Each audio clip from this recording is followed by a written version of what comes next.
Kasih karunia dan damai sejahtera dari Allah Bapa kita dan dari anaknya Tuhan Yesus Kristus menyertai kamu sekalian.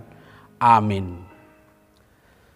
Bapak, Ibu, dan saudara-saudari jemaat yang terkasih di dalam nama Yesus Kristus, kita akan disapa oleh firman Tuhan yang menjadi nats khotbah dalam ibadah pertanggungan kita malam ini, yaitu yang tertulis di dalam surat 1 Korintus pasal 11 ayat 8 sampai dengan ayat 12. Marilah Bapak, Ibu, dan saudara-saudari jemaat Tuhan, kita simak, kita dengarkan firman Tuhan. Saya akan membacakan untuk kita demikian. Sebab laki-laki tidak berasal dari perempuan, tetapi perempuan berasal dari laki-laki. Dan laki-laki tidak diciptakan karena perempuan, tetapi perempuan diciptakan karena laki-laki. Sebab itu perempuan harus memakai tanda wibawa di kepalanya oleh karena para malaikat. Namun demikian, dalam Tuhan tidak ada perempuan tanpa laki-laki dan tidak ada laki-laki tanpa perempuan.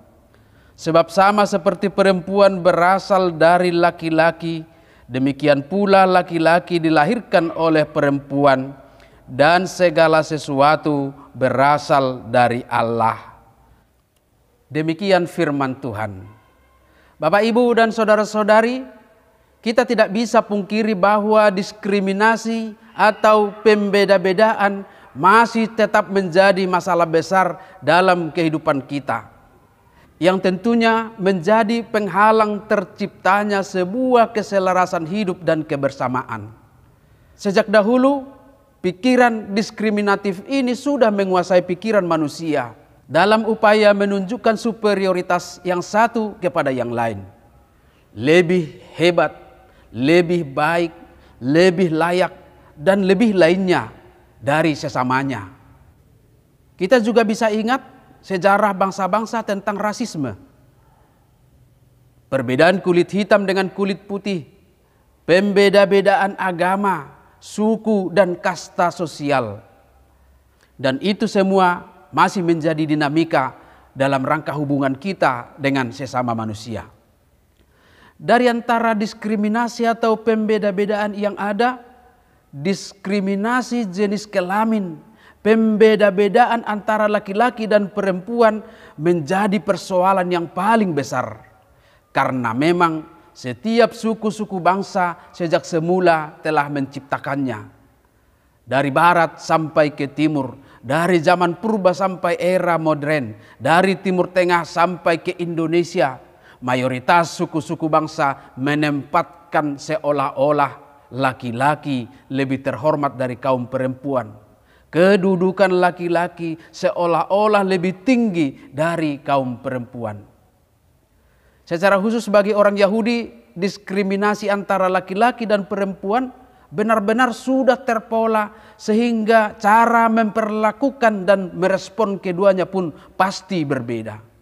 Itulah sebabnya Bapak, Ibu, dan saudara-saudari, kalau seorang Yahudi ditanya berapa anaknya, ia akan menjawab dengan hanya menghitung anak laki-lakinya walaupun ia memiliki anak perempuan. Demikian halnya dalam pembagian harta warisan.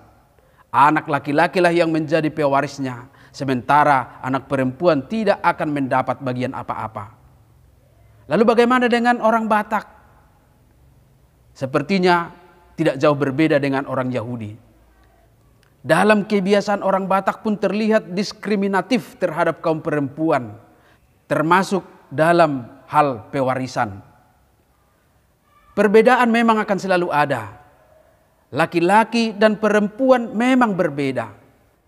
Tetapi firman Tuhan saat ini akan mengajarkan kita bagaimana kita memahami perbedaan itu, sehingga kita tahu menempatkannya dengan baik. Dan dengan demikian kita akan memberikan penghargaan kepada perbedaan itu, baik laki-laki kepada perempuan maupun perempuan kepada laki-laki.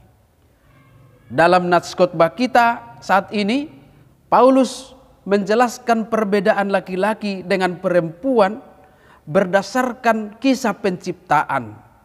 Dan ini bukan sebagai alasan untuk menciptakan diskriminasi atau penempatan salah satunya lebih terhormat dari yang lain. Kita boleh perhatikan ayat 8, di sana dituliskan, sebab laki-laki tidak berasal dari perempuan, tetapi perempuan berasal dari laki-laki. Dalam konteks penciptaan, Tuhanlah yang berperan, bukan laki-laki dan bukan perempuan. Maka dalam peran penciptaan itulah kita memahami bahwa laki-laki tidak berasal dari perempuan. Karena memang Adam diciptakan dari debu tanah, bukan dilahirkan seorang perempuan. Demikian halnya disebutkan, tetapi perempuan berasal dari laki-laki, juga dalam konteks penciptaan. Karena memang Hawa diciptakan dari tulang rusuk Adam. Tetapi kita pastikan perbedaan itu ada dalam penciptaan, dan perbedaan itu adalah karya Tuhan, bukan karena Adam dan bukan juga karena Hawa. Kemudian di dalam ayat 9 Paulus mencatat, dan laki-laki tidak diciptakan karena perempuan, tetapi perempuan diciptakan karena laki-laki. Pernyataan Paulus ini merujuk kepada perbedaan fungsi, yaitu kehadiran laki-laki Adam dan kehadiran perempuan Hawa.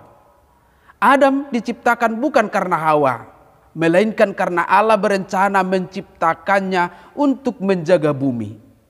Manusia itu akan berkuasa atas ikan-ikan di laut dan burung-burung di udara dan atas ternak dan atas seluruh bumi dan atas segala binatang-binatang melata yang merayap di bumi.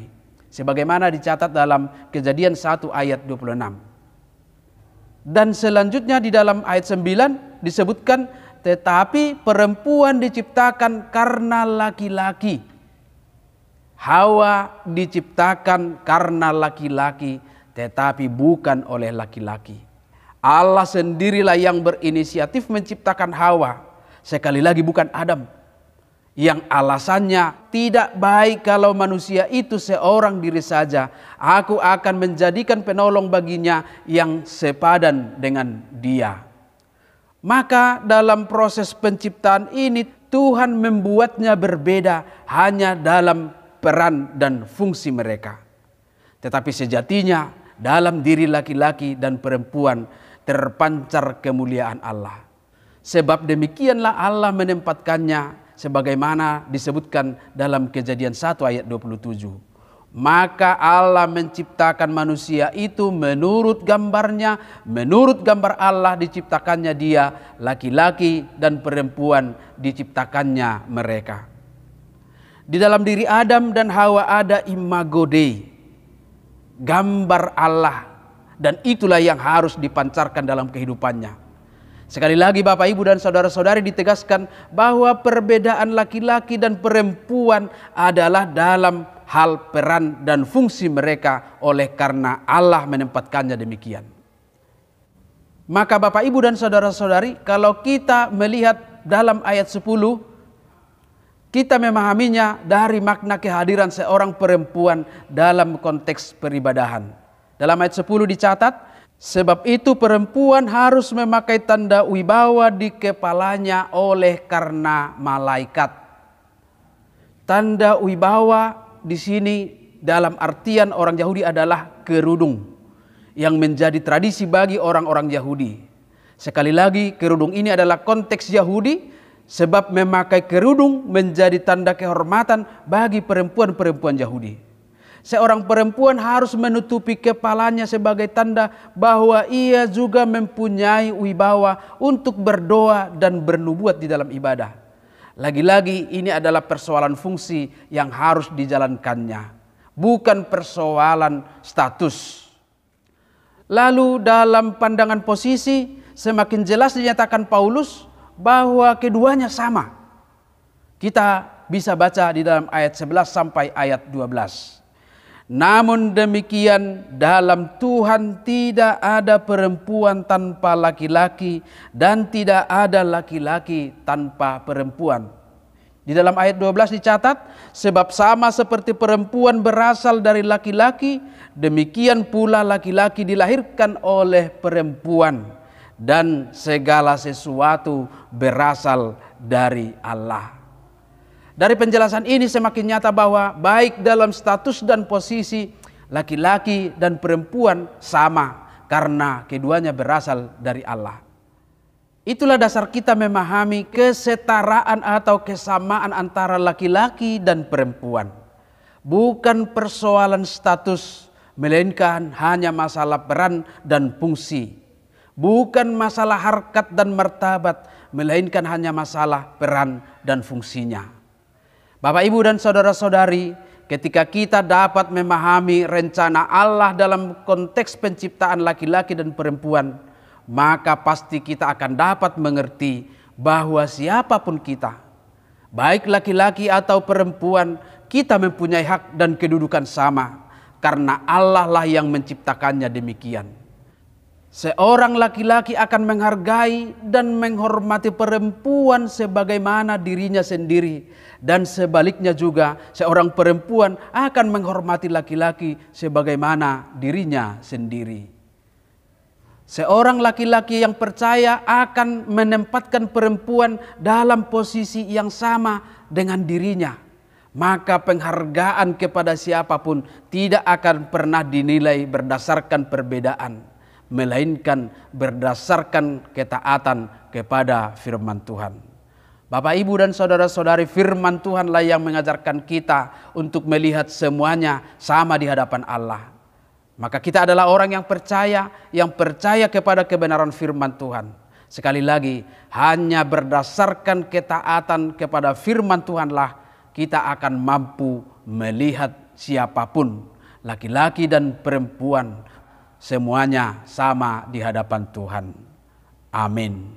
Marilah kita berdoa.